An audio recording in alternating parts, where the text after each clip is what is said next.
시편 1편 1절에서 2절에 이렇게 나와 있습니다. 복 있는 사람은 악인의 꾀를 좇지 아니하며 죄인의 길에 서지 아니하며 오만한 자의 자리에 앉지 아니하고 오직 여호와의 율법을 즐거워하여 그 율법을 죄하로 묵상하는 자로다. 이랬습니다. 대개는 이 말씀을 접하면서 이렇게 이해합니다. 악인의 꾀를 좇지 않으면 복이 있겠지. 죄인의 길에 서지 않으면 복이 있겠지. 오만한 자의 자리에 앉지 아니하면 복이 있겠지. 오직 여호와의 율법을 즐거워하여 그 율법을 죄하로 묵상하면 복이 있겠지. 이럽니다. 그래서 교회에 잘 다니고 예배에 빠지지 않고 날이면 날마다 여호와의 율법을 묵상하겠다고 합니다. 그런 노력은 가상하지만 잘못 짚었습니다. 그래가지고 복을 받기가 어렵습니다. 다들 그래 보지 않았습니까? 우리가 그렇게 해서 어떤 결과를 얻었다면 계속 그렇게 할 것입니다.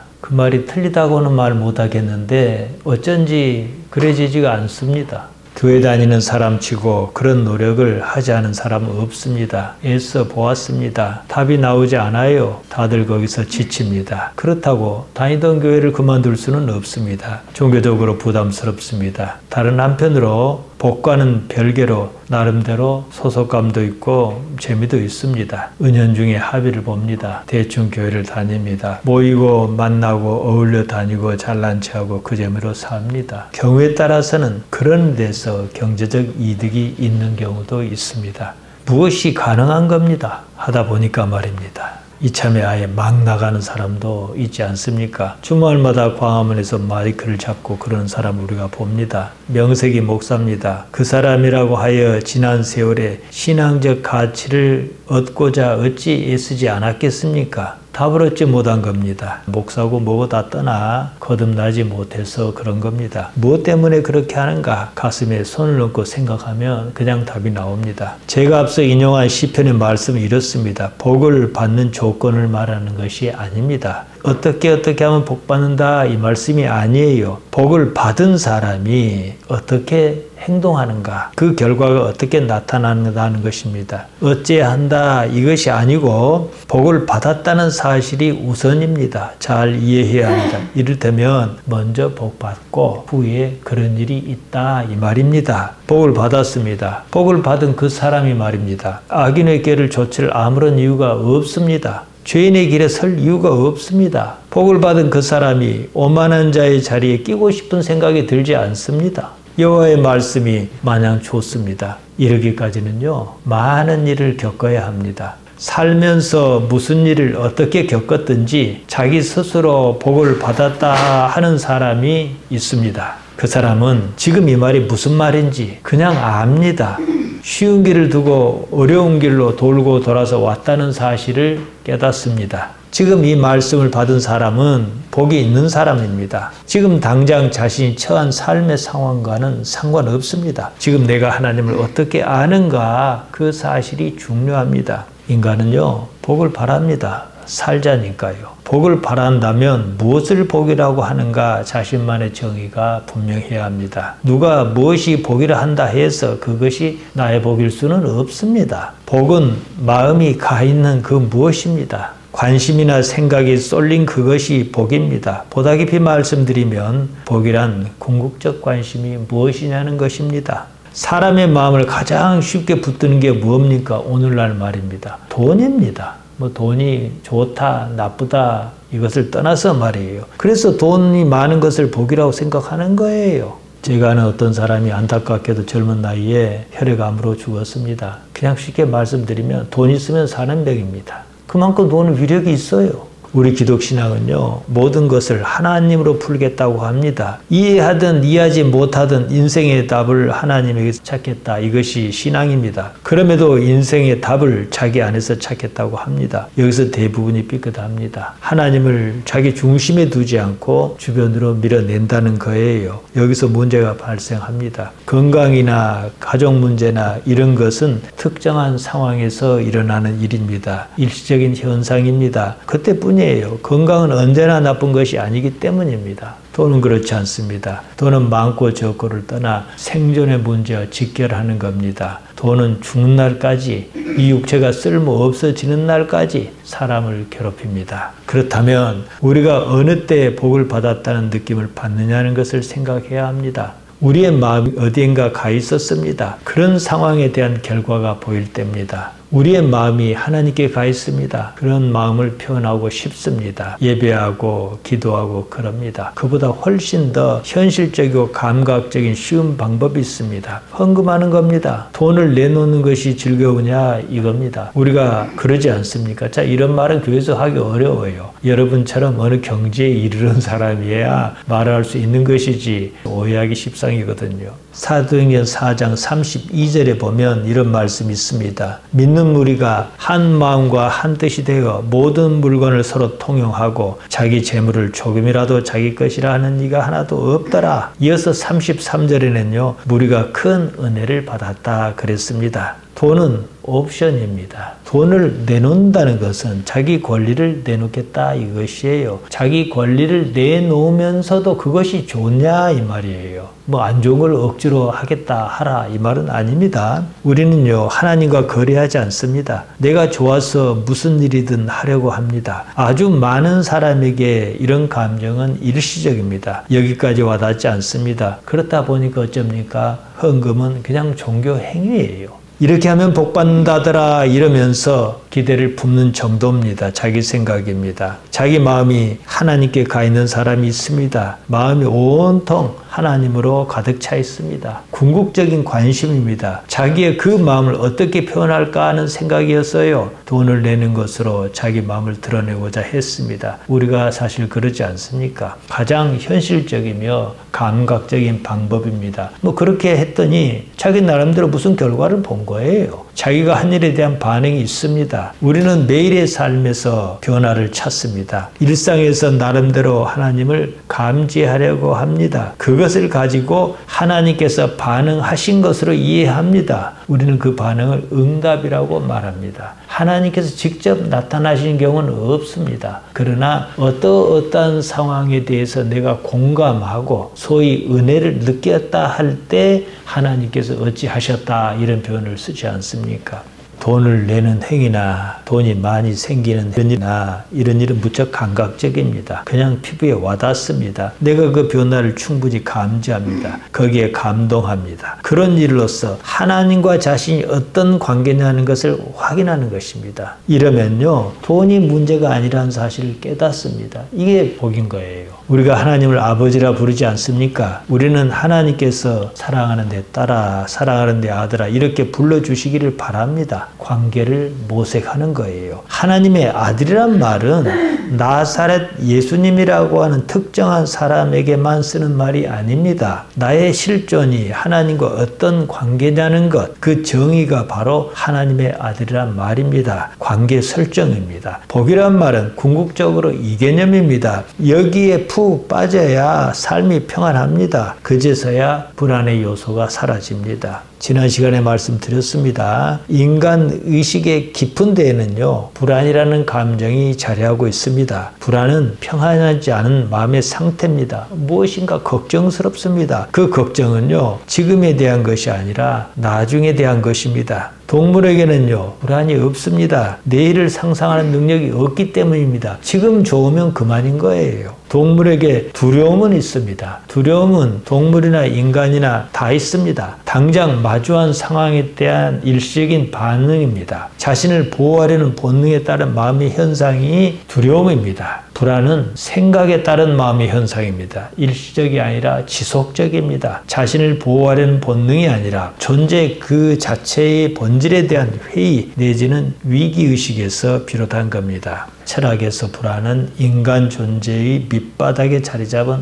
허무에서 비롯하는 위기적 의식이라고 합니다. 무엇인가가 있을 줄 아는데 아무것도 없는 거예요. 그것을 의식하는 데서 생기는 위기적 의식이 곧 불안이라는 현상으로 나타납니다. 상상력은요, 자연계에서 인간에게만 있는 무척 특이한 요소입니다. 동물에게는 그런 게 없어요. 상상력이 없었다면 발전은 없습니다. 발전이라는 것은 상상력 때문입니다. 그래서 동물은요, 10년 전이나 100년 전이나 1000년 전이나 사는 게 똑같아요. 사람은 그러지 않아요. 이렇게 해봤더니 저럴 것이다 라고 상상해요. 그래서 사는 모습도 바뀌고 농사 지는 방법도 바뀌고 이런 거거든요. 왜 동물에게는 없고 사람에게만 있는지 이건 몰라요. 이런 상상력이 인간이 처한 삶의 환경을 바꿔 놓았습니다. 문명이니 문화니 이런 것이 그 말입니다. 동물에게는 문명이니 문화니 이런 게 없어요. 그 모든 것은 상상력을 기반으로 한 겁니다. 동물은 다만 현실에 반응할 뿐입니다. 마치 컴퓨터 프로그램처럼 그렇습니다. 요즘 여러분이 인공지능이란 말을 무척 많이 접할 겁니다. 인공지능은 영어로 Artificial Intelligence라고 합니다. 줄여서 AI 그럽니다. Artificial에서 Art라는 말은 예술이나 기술이나 영어는 다 아트입니다. 인공지능이란 기술적으로 지능을 가진 것처럼 작동하도록 하는 방식을 말합니다. 인공지능은 컴퓨터 프로그램에 따른 함수적 대응입니다. 패턴을 따라 반응하도록 만든 단순히 명령체계입니다. 그 기술이 하도 뛰어나다 보니까 지능을 가진 것처럼 보이는 거예요. 지능은 아닙니다. 지능은 대상을 이해하고 상상하는 능력입니다. 컴퓨터는 어디까지나 기계입니다. 상상력이 있을 수가 없습니다. 수많은 자료와 막강한 연산 능력을 기반으로 함수적으로 대응합니다. 벌써 여러 해 지났습니다. 우리나라 바둑기사 이세돌이 구글이 만든 인공지능 알파고와 바둑을 둔 적이 있었습니다. 5판 중에 4번째 판인가 이기고 다 졌단 말이에요. 지금 하면은 100번 해서 100번 다 집니다. 바둑판이 가로줄이 19개고 세로줄이 19개입니다. 거기서 돌을 놓아서 포위를 하면은 따먹는 거예요. 그래서 집을 누가 많이 차지하냐 이거란 말이에요. 그러니까 이세돌이 여기다 돌을 딱 두면 알파고는 여기다 돌을 딱 둬요. 생각해서 그런 게 아니고 이 모든 수를 다 갖고 있기 때문에 그런 거예요. 알파고는요, 상상하는 능력이 없습니다. 그런데 우리가 보기에는 예상한 것처럼 상상한 것처럼 반응한다는 거예요. 이미 정하여 놓은 조건에 따라 각 단계의 작동을 진행합니다. 절차에 따라 명령을 수행합니다. 이것을 시퀀스 제어라고 합니다. 이러면 이것, 저러면 저것 이런 식으로 기계적으로 대응하는 수입니다. 그것이 워낙 다양하고 복잡하고 방대하며 정교하다 보니까 마치 지능을 가진 것처럼 보이는 거예요. 인공지능은요, 그냥 단순히 기술입니다. 정해진 순서에 따라 작동하는 프로그램입니다. 그 때문에 알파고에는요, 감정이란 것이 없습니다. 지금 이제 시작한 자율주행 자동차와 같습니다. 자율주행 자동차가 운전 중에 사람을 치는 사고를 냈다고 합시다. 자동차는 자기가 한 일이 무엇인지, 얼마나 심각한 잘못을 저질렀는지, 아이고 아까 조심스럽게 운전할 것을 이러면서 후회하지 않습니다. 그것과 같습니다. 감정이 없다는 것은 장점이 분명합니다. 단점도 뚜렷합니다. 장점은요, 어떠한 경우에도 흔들리지 않는다는 거예요. 마음의 변화가 없으니까요. 기계니까 쉴 필요가 없어 생산성이 좋습니다. 불안이라고 하는 감정이 없습니다. 불안이 없으니까 평안 또한 있을 리가 없습니다. 그런데 여기에 단점이 있어요. 인간적이지 않다는 겁니다. 따라서 인공지능에게는 어떠한 윤리적 판단을 요구할 수가 없습니다. 감정이 없으니까 사랑 또한 없습니다. 인간은 생각보다도 논리적이지 않습니다. 감정적입니다. 생각이 있기 때문입니다. 사람이 이렇습니다. 내가 하면 로맨스고 남이 하면 불륜이다 이러지 않습니까? 그러니까 사람이 그렇게 많아도 각자가 자기만의 세상을 사는 거예요. 세상이 조금 시끄럽기는 하지만 그러니까 사는 거예요. 지금은 생물학적 메커니즘과 기계적인 메커니즘을 결합을 시도하는 시대입니다. 뇌전증이라는 질병이 있습니다. 과거에는 간질이라 이러지 않았습니까? 뇌에 전극을 삽입하고 가슴 한 부위에 그것을 조작할 수 있도록 배터리와 스위치를 집어넣습니다. 이가 좀 몸이 안 좋다, 발작을 일으킨다 그러면 스위치를 꼭 누르면은 전기가 가가지고 발작이 잦아들어요. 여러 군데 사용합니다. 복합 통증 증후군이라는 게 있어요. 신경 이상으로 발생하는 원인 모를 통증입니다. 그때도 하다 못하면 의사가 그런 장치를 집어넣어서 전기적 신호를 주기 위해서 통증을 줄이기도 합니다. 이게 뭘 말합니까? 뇌라고 하는 생체 기관에 전기적인 장치가 작동한 거예요. 기계적 장치와 생체 장치가 결합한 거예요. 기술이 발달해서 생체 장치와 기계 장치가 유기적으로 결합하는 시대가 오고 있습니다. 교통사고로 한쪽 발을 잃었습니다. 단순히 모양만 같은 의수는 옛날 방식이었습니다. 보기도 그렇고 하니까 가짜로 팔을 붙여 만들지 않습니까? 지금 어떻게 합니까? 뇌의 명령에 따라 작동하는 의수를 갖다 붙여요. 이제는 의수가 뻣뻣하고 온기도 없으니까 좀 그래요. 그러니까 온기도 좀 집어넣고 몰랑몰랑하게 만들면 내가 느낄 때는 이게 진짜 내 팔인지 아닌지 구분이 안 간단 말입니다. 뇌와 신경을 연결했습니다. 그런 상태라면 생체장치와 기계장치를 구분할 이유가 없어집니다. 이런 육체는요, 고도의 기계장치란 말과 하나도 다르지 않습니다. 그러면 거기에 없는 게 뭐냐? 이 문제입니다. 창의성입니다. 하나님께서 인간을 만드셨습니다. 하나님께서 인간을 만드신 데는요, 로봇을 만들지 않으셨다는 사실입니다. 프로그램화하지 않으셨습니다. 프로그램이 뭡니까? 일의 진행이나 순서를 말합니다. 프로그램은 어떤 문제를 해결하기 위하여 컴퓨터에 자료를 주고 그것을 처리하는 방법과 순서를 기술한 일련의 명령문 체계입니다. 기계적이며 기술적이며 절차적입니다. 거기에는 생각이니 판단이 이런 게 없습니다. 미리 정해놓은 절차에 따라 진행할 뿐입니다. 그것이 방대하고 복잡하고 정밀하다 보니까 마치 생각해서 그런 것처럼 보이는 거지요. 하나님께서는 인간을 기계적으로 반응하도록 만들지 않으셨습니다. 자기 주관에 따라 판단하도록 창조하셨습니다. 자유의지를 주셨습니다. 인간에게는 스스로 판단해서 결정하는 자기 결정권이 있습니다. 동물과 컴퓨터에는 그런 자기 결정권이 없습니다. 순서와 절차만 있습니다. 자기 결정권이 없는 존재에게는요, 불안이라는 감정이 없습니다. 이단 종파나 사교 집단 이런 데 합동 결혼식으로 유명하지 않습니까? 그런 데서는요, 의도적이었든지 말았든지 신자의 자기 결정권을 박탈합니다. 교주가 배우자를 맺어줘요. 너는 이 사람과 결혼하는 것이 신의 뜻이다. 그럽니다. 신의 뜻이 그렇다는데 고민하고 말고 할 게 없습니다. 선택에 따른 심리적 불안이 없습니다. 오히려 그것이 편안하다고 느낍니다. 신을 절대자로 상정한 이상 신의 뜻이라고 하는 말 한마디로 자기 결정권이 사라집니다. 자기 결정권이 사라지면 그와 동시에 불안감 또한 사라집니다. 더불어 신을 대리한다는 사람은 그로서 막강한 권위를 가집니다. 종교에는 이런 함정이 있습니다. 무엇이 정해졌다고 한번 생각해 보십시오. 불안하고 할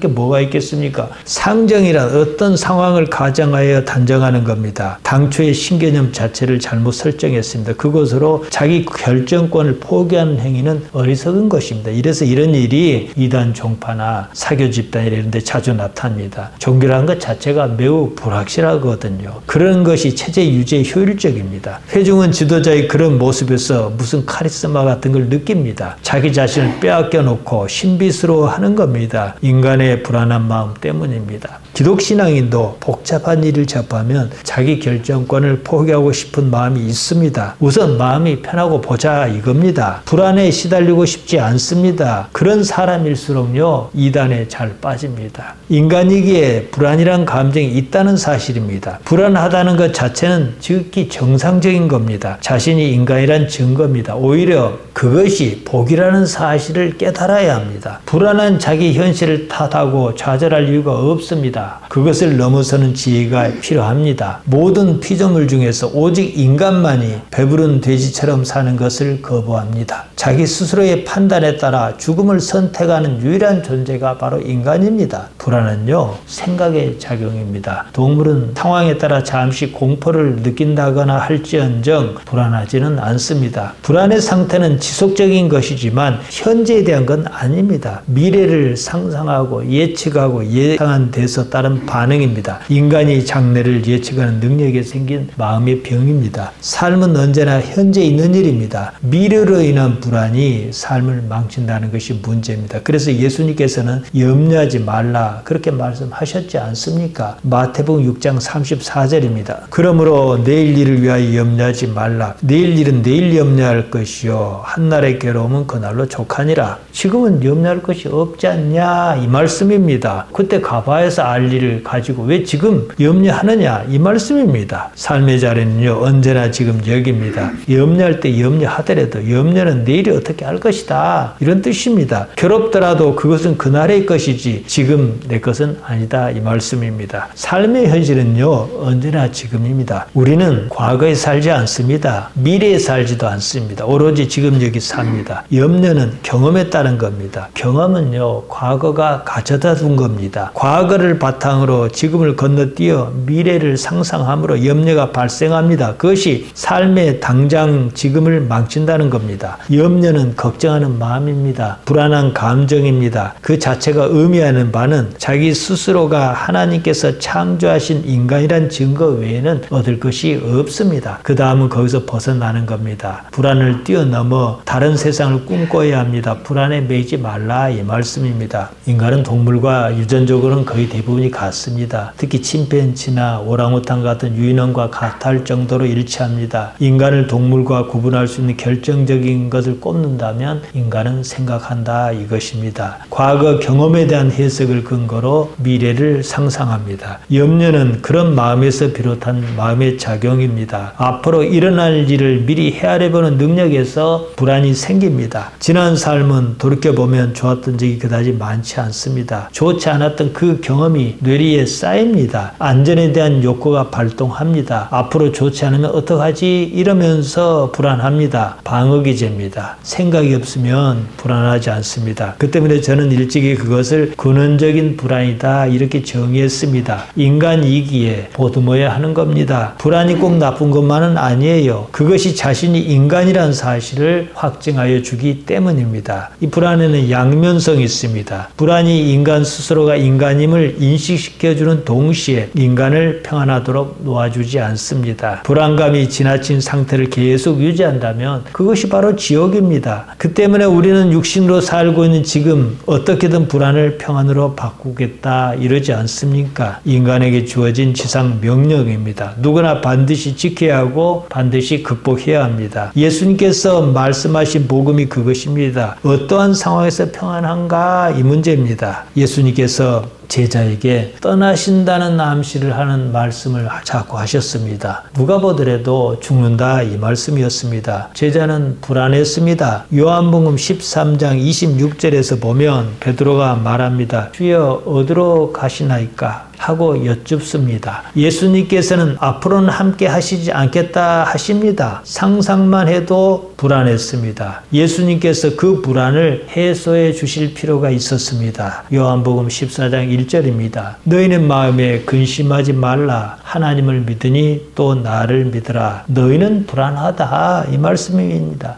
예수님께서 함께 하시는 순간만큼은 불안이란 감정이 없었습니다. 떠나신다 하니 불안이 엄습했습니다. 어떻게든 불안의 감정을 해소할 필요가 있었습니다. 불안해하지 말고 하나님을 믿으니 또 나를 믿으라 그러셨습니다. 여러분 이 말씀을 어떻게 이해합니까? 당시에 이 사람들에게는요, 하나님을 믿는다는 것은 너무나 당연했습니다. 하나님을 믿는 것이 당연한 것처럼 나를 믿으라 이 말씀입니다. 예수님께서는 하나님의 구체적인 표현이었습니다. 제자 입장에서는 하나님은 믿기는 믿는데 막연했습니다. 제자가 지난 시간 동안 그것을 당장 경험했습니다. 그런 예수님께서 떠나신다고 하니 불안했습니다. 하나님을 믿기는 믿습니다. 그러나 눈에 보이는 존재가 아닙니다. 하나님을 대변하는 예수님은 눈에 보이는 존재였습니다. 그러니까 눈에 보이는 그분이 떠나시면, 죽어버리시면 하나님께서 마치 사라지는 것처럼 그렇다는 거예요. 그들이나 우리나 하나님은 언제나 관념 속에 있습니다. 그 때문에 하나님에 대한 믿음 또한 관념적일 수밖에 없습니다. 제자에게 예수님은 현실이었습니다. 예수님으로 인하여 하나님은 구체적인 대상으로 바뀌었습니다. 지금 우리는 제자와 다릅니다. 우리 곁에는 예수님께서 계시지 않습니다. 요한이 예수님을 가리켜 말씀이 육신으로 나타났다 그렇게 말한 것이 이 때문입니다. 요한복음 1장 14절에 나오지 않습니까? 예수님께서 어떻게든 말씀으로 지금 우리와 함께 하시도록 하는 것이 우리의 신앙 행위입니다. 그때나 지금이나 마찬가지입니다. 예수님께서 곁에 계셨어도 믿지 않는 사람이 있었습니다. 하나님께서 지금 사는 자기 삶에 드러나시게 하려면 하나님을 실제 존재로 인정하고 싶다면 예수님의 말씀을 자기 삶에서 현실화해야 합니다. 하나님에 대한 관념적인 막연한 믿음을 예수님께로 옮겨 구체화시키는 것이 우리 기독신앙입니다. 그리고 그 시선을 다시 하나님께로 옮깁니다. 그러면서 하나님에 대한 막연한 믿음이 사라지고 구체적인 믿음으로 드러납니다. 예수님의 존재의 가치는 이것이었습니다. 우리가 한번 보세요. 예수님께서 여러 해 동안 제자와 동고동락을 했습니다. 제자들 입장에서는 아무리 들어봐도 예수님 하신 말씀은 십자가에 달려 죽어버리시겠다 이거거든요. 제자를 떠나면 어떻게 되느냐는 거예요. 우리가 이제 성경을 다 압니다. 결과적으로 어찌 됐습니까? 하나님을 알고 있었습니다. 그런데 하나님을 알고 있는 바탕에 나사렛 그분이 퉁 하고 오셨어요. 어쩌서 동행하면서 말씀을 배웠습니다. 이분이 떠나버렸었습니다. 그럼 하나님이 사라졌습니까? 예수님께서 구체화시켜 놓으신 그 하나님 그대로 오롯이 사도행전으로 가져가지 않았습니까? 이걸 이해해야 해요.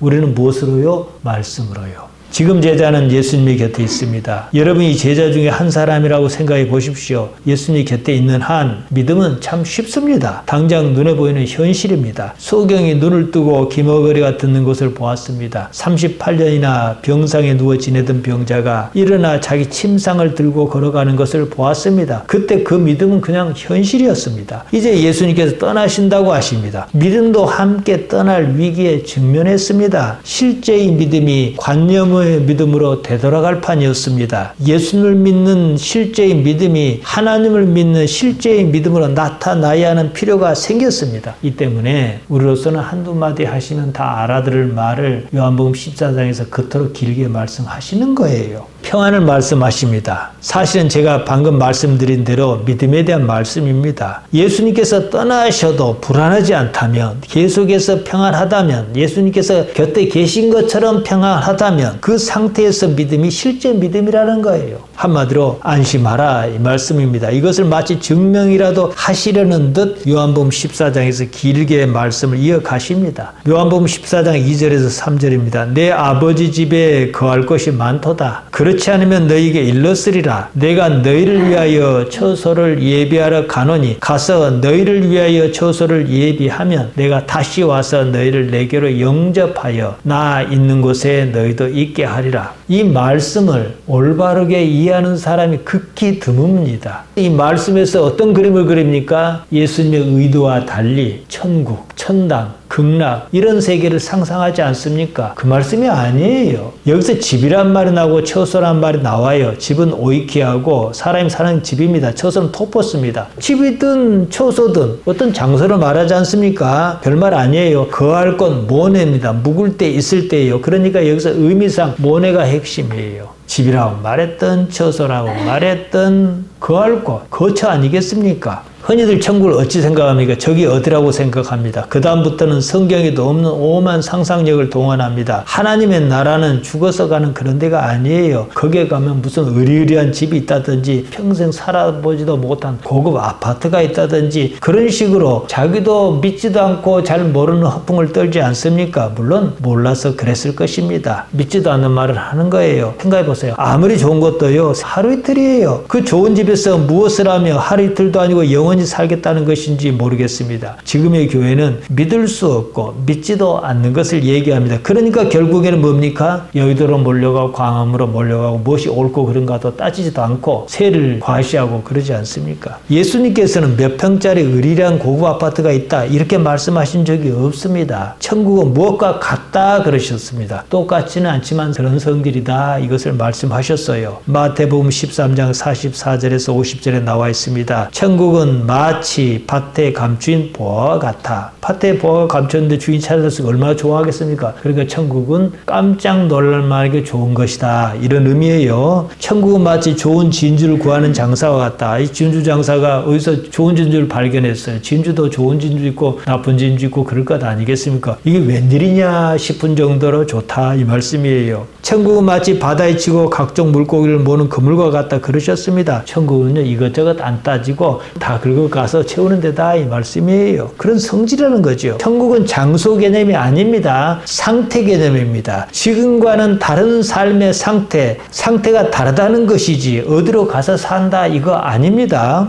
우리가 가지고 있는 성경은요 번역 성경입니다. 유독 마태복음에서 천국이라고 번역했습니다. 천국은 바실레이아 톤 우라논입니다. 우리말로 하늘나라예요. 하나님의 나라를 우회적으로 표현한 겁니다. 하나님의 나라가 핵심입니다. 바실레이아 투 데오입니다. 데오스의 바실레이아 하나님께서 다스리신다 이 뜻입니다. 그러면 지금은 하나님께서 다스리시지 않느냐는 말이에요. 하나님께서 다스리신다는 사실을 어떻게 어떻게 인식할 것인가? 이게 천국 개념입니다.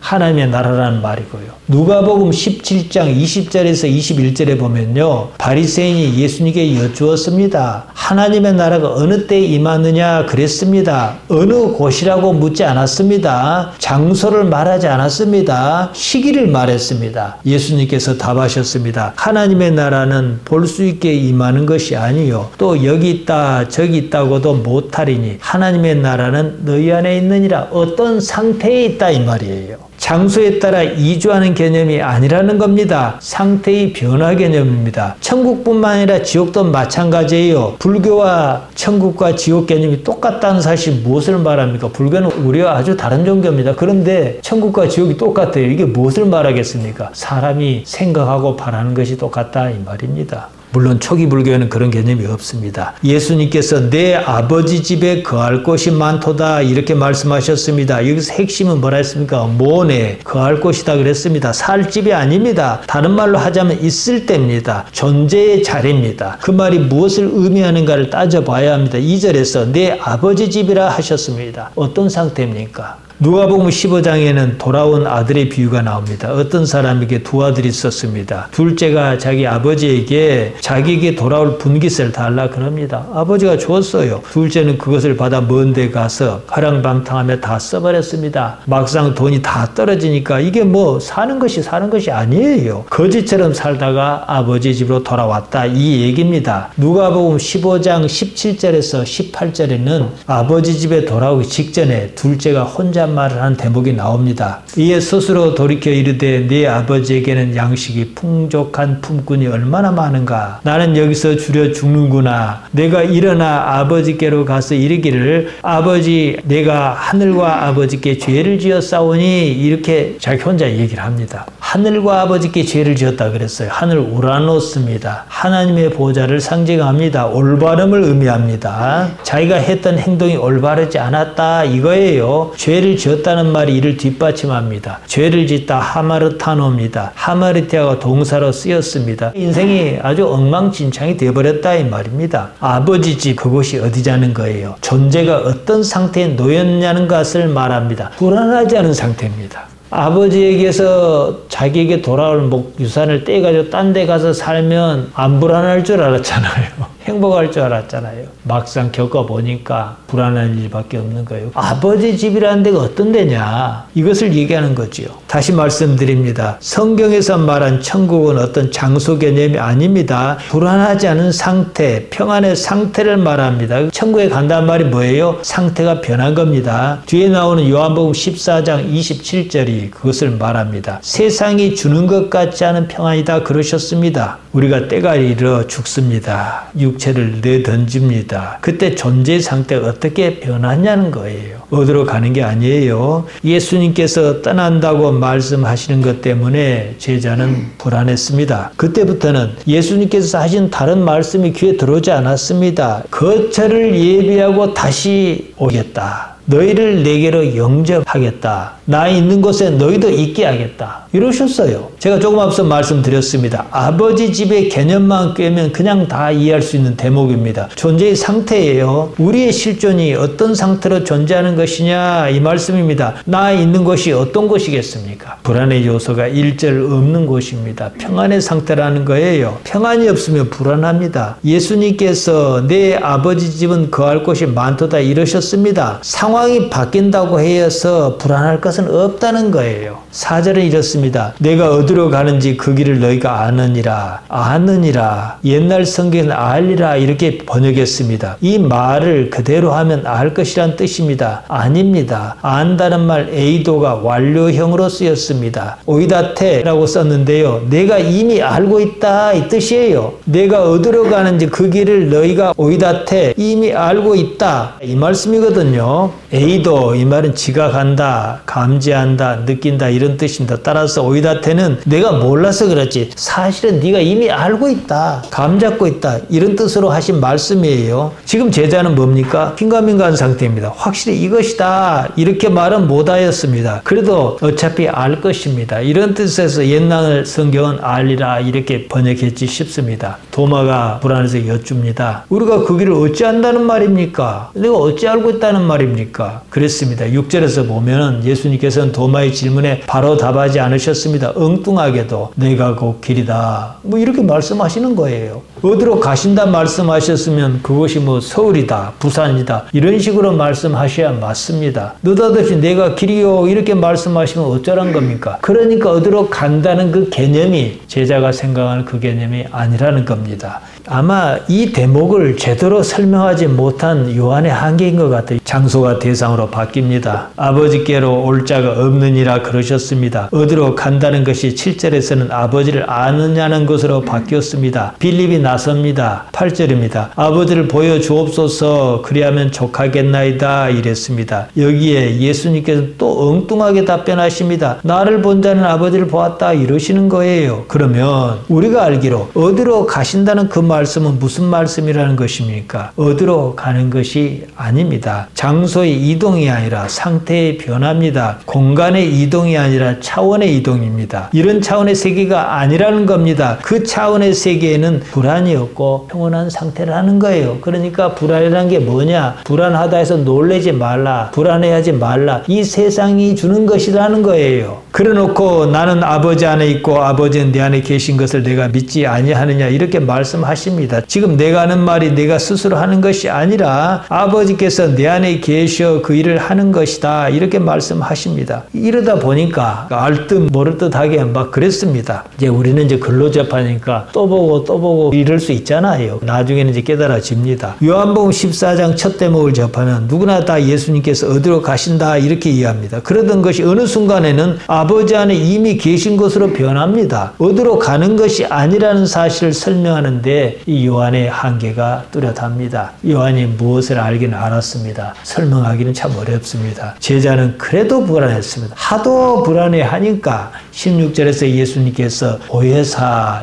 이런 말씀을 꺼내셨습니다. 은혜를 보전한 자라는 뜻인데요. 원래 말은 파라클레토스입니다. 돕는 자, 중재자, 변호자, 위로자 이런 뜻입니다. 성령의 역할을 말씀하신 거예요. 17절에서 진리의 영이라 그랬습니다. 푸뉴마테스 알레데이아스입니다. 푸뉴마를 알레데이아로 수식했습니다. 사실의 영입니다. 거짓의 영과 대비하는 개념입니다. 그로써 뭡니까? 하나님의 영을 가리킨다 이거예요. 사실이 영으로서 은혜를 지킨다 이 뜻인데요. 당신께서 함께 하시지 않더라도 문제가 없다는 거예요. 하나님 아버지께서 사실의 영으로 너희를 지키실 것이기 때문이다 이 말씀이에요. 그 때문에 우리에게는 사실 알레데이아가 매우 중요합니다. 하나님을 찾는 일이 다 그렇습니다. 요한복음 4장 24절에서 수가마을 여인에게 예수님께 그리 말씀하시지 않았습니까? 하나님께서는 영이시니까 예배하는 자가 영과 사실로 예배해야 한다 이렇게 말씀하셨습니다. 여기에 대해서는 제가 수차례 말씀드렸습니다. 지금 본문에서 제자에게는 예수님께서 막 떠나실 참이었습니다. 우리로서는 예수님께서는 이미 떠나신 후입니다. 예수님께서 떠나신 지금은 하나님께서 어떻게 나타나시는지 그것을 경험해야 하는 때라는데 모든 주의를 기울여야 합니다. 예수님 없어도 이제는 하나님을 알아야 한다는 거예요. 하나님께서 나의 삶에 나타나시는 것을 어떻게 알아차릴 것이냐 이 문제입니다. 하나님의 나라가 그 말입니다. 모든 악이 결국은 선을 가리키듯 불안이 가리키는 것은 결국은 평안입니다. 죽음이 있기에 삶이 있고 삶이 소중하듯이 불안이 있기에 평안이 있는 거예요. 죽음을 보고 삶을 실감하듯 불안하기 때문에 평안을 찾습니다. 이것은 불편한 현실이 아니라 인간이 다른 차원으로 나아가는 길을 말합니다. 불안의 역할은 여기서 끝입니다. 인간을 승화시키는 거예요. 삶에서 불안을 극복하면 그것이 천국의 개념입니다. 우리가 이것저것 다 떠나서 내가 참 복받은 사람이다 이런 인식이 있을 때 그 마음이 어쩝니까? 불안합니까? 불안이 없지 않습니까? 인간이 불안을 느끼는 것은 두 가지입니다. 첫째로 인간이 단순히 동물이 아니라는 사실입니다. 인간은 무엇인가 생각해야 해요. 둘째로 어떻게든 불안은 극복하고 평안으로 나아가야 한다는 거예요. 지금 불안하면 나도 사람이구나 이것이에요. 하나님 안에서는 살 방법이 다 있습니다. 무엇을 추구해야겠는가 이 문제입니다. 지금 여기가 지금 사는 이곳이 아버지의 집인가 다른 말로 아버지의 품인가 이런 인식이 있어야 합니다. 나사렛 그분은 아주 독특했습니다. 우리가 예수님이라는 관념을 버리고 한번 살펴봅시다. 어려서부터 아버지의 집을 인식했어요. 부모와 함께 성전을 찾았습니다. 부모가 아이를 잃어버렸어요. 사흘 만에 찾았습니다. 그 부모가 걱정스러워서 아이야 어쨌냐 이렇게 말하니까 아이가 이렇게 얘기하는 거예요. 내가 아버지 집에 있어야 할 줄을 몰랐습니까? 이러는 거예요. 누가복음 2장 49절에 나옵니다. 참 독특하죠. 물론 우리는 지금에 와서 예수님이니까 당연히 그러시지 않았겠니 이렇게 생각하면은 우리가 사실 건질 게 없습니다. 아버지 집을 생각했다는 거예요. 아버지의 품을 생각했다는 겁니다. 이 개념이 십자가 사건 때까지 쭉 이어집니다. 다시 말씀드립니다. 아버지 집은 장소 개념이 아니라 상태 개념입니다. 지금 우리가 아버지 집에 있다 이러면 여러분이 다 이해하지 않습니까? 하나님 나라와 동일한 개념입니다. 우리 기독신앙은 그 모습이 어떠하든지 간에 지금의 현실이 곧 아버지 집이라는 사실을 말합니다. 더구나 예수님께서 십자가를 지시고 사흘 만에 부활하셨지 않습니까? 그 사실을 어떻게 실감하느냐, 어떻게 현실화할 수 있느냐, 기독신앙은 이 문제입니다. 하나님을 알았습니다. 평안해서 우리가 하나님을 알았습니까? 사실은 삶의 현실이 불안하기 때문에 복이 있는 겁니다. 현실이 불안하지 않았더라면 하나님을 찾지도 않았을 것입니다. 그러니까 복은 뭡니까? 상태가 어떻게 변하든가는 우선 차치하고 복은 내가 하나님을 아느냐 모르느냐 이거예요. 불안한 것은 그때 하나님을 찾으라는 신호입니다. 시편 42편 5절이 그것을 말합니다. 내 영혼아 내가 어찌하여 낭망하며 내 속에서 불안해하는고 너는 하나님을 바라라. 그 얼굴의 도우심을 인하여 내가 오히려 찬송하리로다. 하나님을 찾았으면 불안은 할 일이 거기서 끝났습니다. 사람이 하나님을 찾지 않는 경우 두 가지입니다. 하나는 불안이 무엇인지 알지 못한 경우입니다. 그러면 사람이라도 사람이라 할 수가 없습니다. 동물처럼 불안을 모릅니다. 그 다음은 불안하기는 한데 그것이 어째 불안한지 모릅니다. 그러면 계속해서 불안에 시달릴 수밖에 없습니다. 우리 또한 불안했습니다. 그래서 하나님을 찾았습니다. 그렇다면 예수님께서 가르쳐 주신 바대로 하나님 안에서 답을 찾아야 합니다. 불안을 외면하지 말라는 말씀입니다. 오히려 적극적으로 민감하게 받아들이고 넘어서는 겁니다. 그것이 하나님을 알게 하기 때문입니다. 지금 이 현실이 어떤 모습이든지 간에 하나님께서 관계하여 계신다는 사실입니다. 우리가 이것을 부정할 수 없다면 하나님을 바라보는 겁니다. 마음 한구석에서 염려와 근심, 불안이 밀려오거든 지금 여기를 의식적으로 의식합니다. 지금 이 순간은 불안하지 않습니다. 그러면 불안은 물러갑니다. 지금 이 순간에 머물러 있지 않았기 때문에 더욱 불안했던 겁니다. 그러는 사이에 내가 나도 모르게 하나님의 사람으로 변하여 가 있다는 것을 발견합니다. 불안이 나를 하나님께로 인도한 것입니다. 그러면요 감사할 것밖에 없습니다. 이것을 아는 사람에게 자꾸 불안의 요소가 있겠습니까? 사랑하는 성도 여러분, 답은 하나입니다. 삶에서 하나님 아버지를 생각하는 거예요. 매일처럼 무슨 일이나 어떤 일에서나 하나님을 아버지를 생각하며 사시기를 예수님의 이름으로 부탁하며 축복합니다. 기도하십시다. 하나님 우리 아버지, 우리를 이끌어 주시나이다. 영원으로 인도하여 주옵소서. 이 땅에 사는 날이 얼마일는지 우리는 모릅니다. 그 날이 얼마이든지 간에 하루하루 사는 동안에 하나님 아버지와 동행하도록 하여 주옵소서. 하나님 아버지께서 나 여기 있다 어떤 방법으로든지 우리가 깨달을 수 있도록 은혜로 알려주옵소서. 예수님 이름으로 기도하옵나이다. 아멘.